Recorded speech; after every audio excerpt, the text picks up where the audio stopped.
The sun was setting over the small town of Okoro in the eastern part of Nigeria, casting a golden glow over the bustling streets. The air was thick with the smell of roasting cocoa beans, a staple crop in the region. In a large compound on the outskirts of town, the Okoro family was in mourning. The patriarch, Chief Okoro, had passed away suddenly, leaving behind a vast cocoa business and 4 young children. The siblings, 3 boys and 1 girl, were devastated by their father's death. They had always been a close-knit family, and their father's passing left a gaping hole in their lives. The eldest sibling, Ikenna, was 25 years old and had always been groomed to take over the family business. He was a responsible and hardworking young man who had learned the ins and outs of the cocoa trade from his father. Next in line was 22-year-old Cheek, who was more interested in the financial side of the business. He was a whiz with numbers and had a keen eye for investment opportunities. The third sibling, 19-year-old Neoma, was the only girl and had always been her father's favorite. She was a free spirit with a passion for art and music. The youngest sibling, 16-year-old Obinna, was still in school and had always looked up to his older siblings for guidance. As the days passed, the siblings struggled to come to terms with their new reality. They had always been a happy family, but their father's death brought out underlying tensions and conflicts. Ikenna, as the eldest, felt a sense of responsibility to take over the business and provide for his siblings. Cheek, on the other hand, was more interested in expanding the business and increasing profits. Neoma, who had always been sheltered by her father, felt lost and alone. Obinna, who was still in school, felt like he was losing his childhood. As the siblings began to navigate their new roles, greed and power struggles began to tear them apart. Chike, who had always been ambitious, started to make decisions without consulting his siblings. He invested in new ventures without considering the risks and began to accumulate wealth at an alarming rate. Ikenna, who had always been cautious, grew increasingly frustrated with Chike's reckless spending. Neoma, who had always been the peacekeeper, tried to mediate between her brothers. But as the arguments escalated, she found herself caught in the middle. Obinna, who was still in school, felt like he was losing his family. He began to act out, seeking attention from his siblings, who were too busy fighting to notice him. One day, a dispute over a valuable piece of land escalated into a full-blown argument. Cheek had secretly sold the land to a rival businessman without consulting his siblings. Ikenna was furious, feeling betrayed by his brother's actions. Neoma tried to calm him down, but Chike refused to listen. In the heat of the moment, Ikenna slapped Chike, and the 2 brothers began to fight. The argument ended with Chike storming out of the house, vowing never to return. Neoma was left to pick up the pieces, trying to mediate between her brothers. But the damage was done. The siblings' relationships began to fray, and the once happy family was torn apart by greed and power struggles. As the months passed, the siblings' lives began to unravel. Cheek's business ventures failed, and he was left deeply in debt. Ikenna's attempts to manage the cocoa business were hindered by Chike's reckless spending. Neoma's art studio was vandalized, and she was left feeling lost and alone. Obinna's grades began to slip in school as he struggled to cope with the loss of his family. One day, tragedy struck.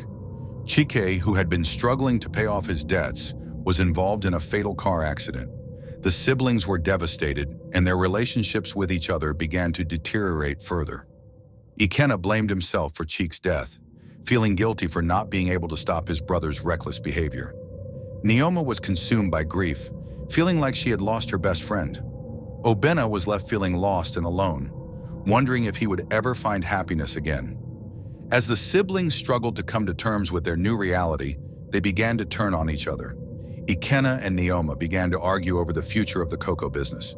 Obinna, who had always looked up to his siblings, began to rebel against them. The once happy family was torn apart by greed, power struggles, and tragedy. In the end, it was not the cocoa business that destroyed the Okoro family, but their own greed and inability to separate their personal interests. The siblings' relationships with each other were irreparably damaged, and they were left to pick up the pieces of their shattered lives. The town of Okoro, which had once been a thriving community, was left to mourn the loss of a once happy family. The Okoro siblings, who had once been inseparable, were now strangers to each other. The cocoa business, which had once brought them together, had ultimately torn them apart. As the sun set over the small town, the Okoro family's legacy was reduced to a cautionary tale about the dangers of greed and the importance of family. The siblings' story served as a reminder that even the closest of families can be torn apart by the very things that once brought them together. The shattered truth. In a small idyllic town, the Smith family seemed like the epitome of happiness. John, a loving father, his wife Sarah, and their 10-year-old daughter Emily lived in a cozy house on the outskirts of town. However, beneath the surface of their tranquil life, a storm was brewing. Sarah and John's marriage had been deteriorating for years, each argument escalating into a bitter standoff. The tension was palpable, and Emily, caught in the middle, felt the weight of her parents' unhappiness. One fateful day, as the divorce proceedings loomed closer, Sarah's desperation reached a boiling point. In a moment of calculated malice, she turned to Emily with a manipulative whisper. "Tell them your father touched you inappropriately. It will ensure I get full custody and he'll never be able to see you again." Emily, naive and vulnerable, was easily swayed by her mother's words. She wanted to please her mother and escape the constant fighting at home. With a heavy heart and a confused mind, she agreed to the lie. The next day, Emily sat in a Child Protective Services office, her eyes welling up with tears as she recounted the fabricated story of her father's alleged abuse. The social workers and investigators listened intently, their faces somber and concerned. The allegations were taken seriously, and soon John was arrested and charged with child molestation. The trial was a blur of tears, accusations, and devastating testimonies. Emily's words, though false, were convincing enough to sway the jury. John was found guilty and sentenced to a long prison term, his life shattered by the very people he loved. Years passed, and Emily grew up in a home where her mother's bitterness and resentment continued to fester. Yet as she entered her teenage years, Emily began to realize the gravity of her actions. The guilt and shame she had carried since childhood started to surface, haunting her every waking moment. On her 18th birthday, Emily found herself standing in front of her mother, her eyes blazing with a mix of anger and sorrow. "Why did you make me lie?" she demanded, her voice trembling. Sarah, taken aback by Emily's sudden courage, tried to deflect the question, but Emily would not be silenced. "I know what I did was wrong, Mom. I know Dad didn't hurt me. Why did you make me say those things?" The silence that followed was oppressive, until finally Sarah broke down, confessing the truth. She had used Emily as a pawn in her bitter divorce, driven by a desire for revenge and control.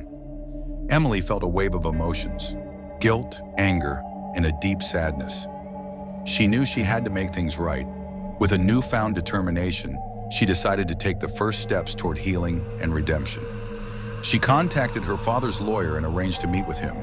In a tearful confession, she revealed the truth about the false allegations and her mother's manipulations. The lawyer listened intently, his expression a mix of shock and compassion.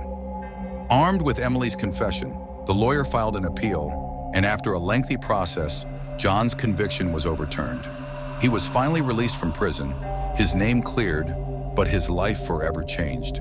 The reunion between John and Emily was poignant. They hugged each other tightly, tears streaming down their faces as they whispered apologies and promises of forgiveness. The bond between them, though strained, was not broken. As for Sarah, she faced the consequences of her actions. She was charged with making false accusations and manipulating a minor, a crime that would haunt her for the rest of her life. In the end, Emily learned a painful lesson about the destructive power of lies and the importance of truth. She and her father began the long journey of healing, their relationship rebuilt on the foundation of honesty and forgiveness. Though the scars of the past would always remain, they knew that together they could face anything, as long as they stood on the side of truth.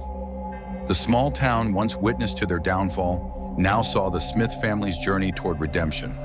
It was a story of shattered lives, but also of the resilience of the human spirit and the power of forgiveness to heal even the deepest wounds.